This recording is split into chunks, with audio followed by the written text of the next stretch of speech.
kiiska gaalkacyo ka dhacayo Caaisha ay ku dhimatay niman baa loo soo xiray waa la baarayaa waliba gabadha dhimatay dhacaanka dasidaha waa laga qaaday shaybaar baa la geenayaa eedeysanayaashana biyahooda la qaadayaa shaybaarka la geenayaa baaris way under process iyo ku jirta insha Allah taala dhawaanna waxaan rajaynaynaa in la helo ciddii faldambiyeedka ka gashay Caaisha ciddii Caaisha faldambiyeedka ka gashayna xeerka kufsiga iyo shariicada islaamka iyo xeerka kufsiga oo waafaqsan shariicada islaamka waxay dhigayaan in dil lagu xukumo kufsi wadareedkaas ay u geysteen Caaisha ciddii dambi ku cadaato qaanuunka iyo shariicada labadaba waxay sheegayaan dil insha Allah taala waana helaynaa waana lagu xukumi doonaa waana lagu fulin doonaa haddii Allah idmo si ay tusaale ugu noqdaan kuwa dambe isku dayay faldambiyadaas inay galaan waxa kaloo jira kiis kaloo islaam ka horeeya maalin iyo 2 maalmood ka horeeya oo gaalkacyo ka dhacay oo 5 eedeysane ayay ahaayeen kufsi wadareed gabar u geystay 4 kamida ka soo baxsaday gaalkacyo ayagoo markeed watana ciidanka amnigu ay ku soo qabteen magaalada Qardho loona soo celiyay Garowe keeshanaadna gaalkacyo shalay inta laga soo qabtay isla xalay loo soo gudbiyay shantoodana waxay ku xiran yihiin ayaguna halkan kiiska isagana ikhtisaas baan u sameyn doonaa gobolkan ayaa lagu galayaa shantoodana waa ku qiraal inay galeen ayaguna ciqaab culus ay kala kulmi doonaan insha Allah taala waxaan rajaynayaa labada kiis oo ka Caaisha iyo kiiskan kale gabadha shantan inuu ku soo dareed ku geystay inay tusaale u noqon doonaan jiilka soo korayo isku dayaya kufsiga kay kaga waantoobi doonaan marka kuwa la dilo kuwa xabsi daa'im ugu yaraan ay la kulmaan ayaga ayaa ka carari doona ciidanka amniguna howlgalkaas ayuu ku jira insha Allah taala waxa la wixii faldambiyeed geystana siyaasiyan u aamaan helayn ogana baxsaneen garsoorka waa marka xeelay ku xigeen kiiskii hadda ka dhacay gaalkacyo kale gobol yarta jirka Caaisha loo geystay maxay isleedahay uu kaga duwan yahay kiiskii kufsiga ay ka dhacay jirka kiisku gabar waa la kufsan jiray laakiin lama dili jirin gabar inta la kufsado ayay dhaawici jireen eedeysanayaasha ama dambi falayaasha balse kan wuxuu kaga duwan yahay in gabadhiiba la dilay waliba gabadha iyadoo ah under age ah oo qaangaarin gabar aan qaangaar ahayn oo 12 sano jir ah dilkaas ayuu kaga duwan yahay waa gartay inta badan garsoorka Puntland waxaa lagu dhaliilaa ama lagu eedeeyaa inay tilaabooyin ka qaadin dadka falka kala geysta sidaan ognahay kufsiyo kala duwan ka dhacay Puntland inta badan waxa lagu maareeyaa xeer dhaqan arrintaas muxuu kaga jawaabayaa garsoorka Puntland dhaliisha sheegayso horta aadaanu kaaga baahanahay cadeyntooda dad badanna sida way u hadlaan garsoorka waxay ka sheegaan dhaliisha garsoorka laga sheegayo waa dambi hadda dambi baa sheegtay dambiga ama adoo kugu cadaanaya ama garsoorka ku cadaanaya waa qodob oo kaadi wariye garsoorka waa la dhaliilaa baa tireenaysa waxba ka qaban xeelaliya maxkamad hadaysan wax ka qaban dambi baad sheegtay adaa cadeynaya hadaa cadeen weeda adaa la kulmaya hadad waa qodob ta kale xeer dhaqameedyada iyo odayada cidna ma soo agmari karto kiis kufsi ah odaygii ka daba yimaadana wuxuu la kulmay ciqaab lamida kuwa wax kufsaday ta kale dadka mas'uuliyiinta iyo dadka suxufiyiinta aba waxaad sheegtaan dambiyo aan idinku dabagelin laakiin xafiiska xilaalinta guud talaabo ayuu idinka qaaday haddaad sheegteen dambi waa inaad ku cadeysaan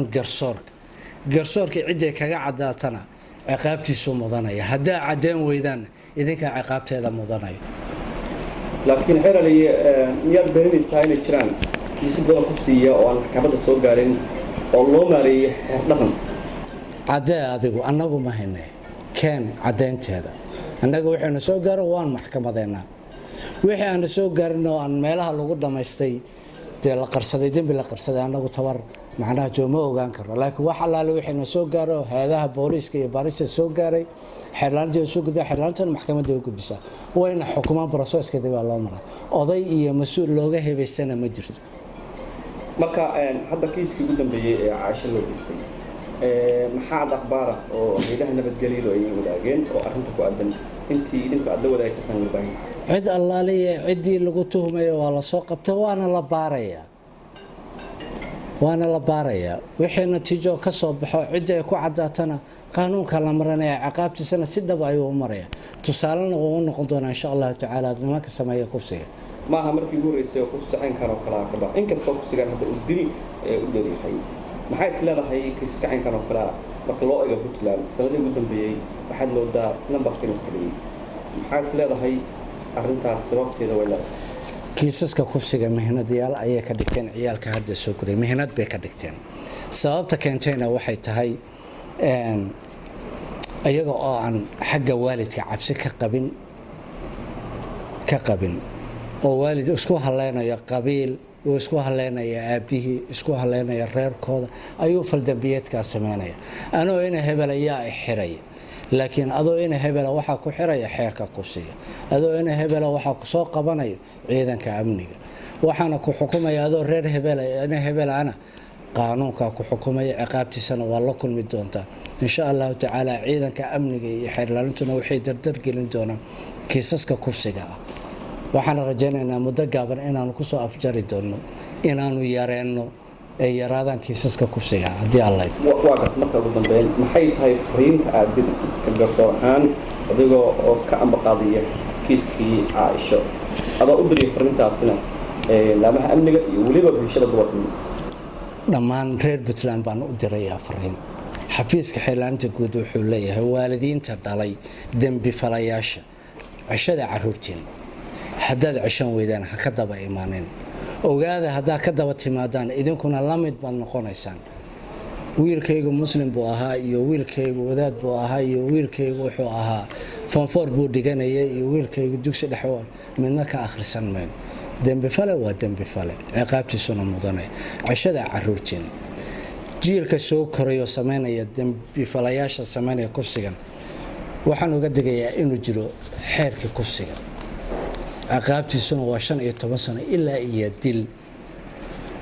idinkuna ka waantooba adoo 20 jira ha ka soo bixin xabsiga adigoo 60 jira adoo 20 jira yuusan cimrigaaga soo gaabanoo lagu dilin intaasaan u sheegayaa inaan la qarsan kufsiga gabadhii loo geysta ay timaado hay-adaha amniga ay u timaado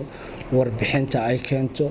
waxaana loo ballan qaadayaa daryeel in la siinayo caafimaadkeeda iyo moraalkeeda intaba loo ballan qaaday waayo wasaaradda haweenku waxay samaysay goob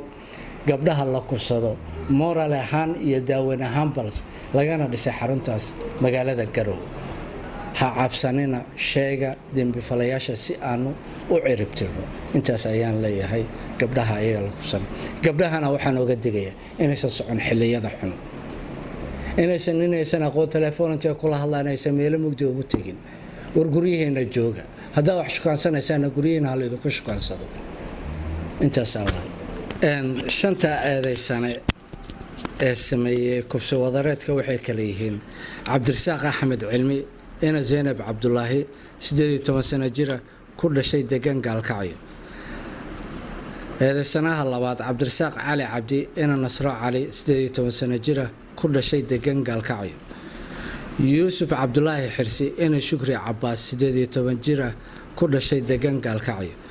Ugaas Mira Barre ina Zainab Daahir 19 sano jira ku dhashay deegaan Gaalkacyo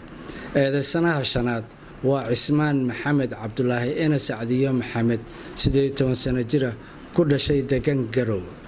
kufsi wadareed ayay ku eedeysayeen dambiyada ay galeen waa sidatan kufsi wadareed ay galeen 2 geysasho dhaawac 3 afdoobid 4 baxsasho ay ka baxsadeen sharciga markii dambiga Gaalkacyo ku galeen laga soo qabtay qarno hanjabaad dambiga lixaadna waa adeegsi hub sharci darra ayagoo watay qori iyo bistoolad intaas ayaa marka kuwaas koormaan dadku tagaya insha Allah taala sabtida ama xadda kiiskeeda maxkamadda darajada kood gobolka Nugaal ay gali doontaa hadii Allah idmo